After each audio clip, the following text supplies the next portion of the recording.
తమలపాకుల్ని తీసుకోవాలి. ఆ తర్వాత గుప్పెడు తులసి ఆకుల్ని తీసుకోవాలి. మిరియాలు, ఇలాచి వీటిని తీసుకోవాలి. మిరియాలు ఒక 5, ఇలాచి ఒక 3 సరిపోతాయి ఈ కషాయానికి. ఇంకా ఇవన్నీ కూడా నీట్గా కడిగేసుకొని మనం చూడండి ఇలా కొద్ది కొద్దిగా చించేసుకోవాలి. అయితే మనకి కషాయం అనగానే చాలామంది భయపడిపోతారండి, ఎలా ఉంటుందో ఏంటో అని. అలా ఏమీ ఉండదు, చాలా బాగుంటుంది.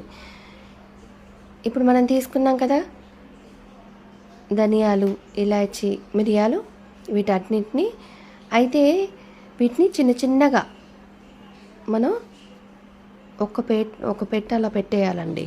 ఎందుకు అనంటే బాగా చూర్ణం కింద చేయకూడదు.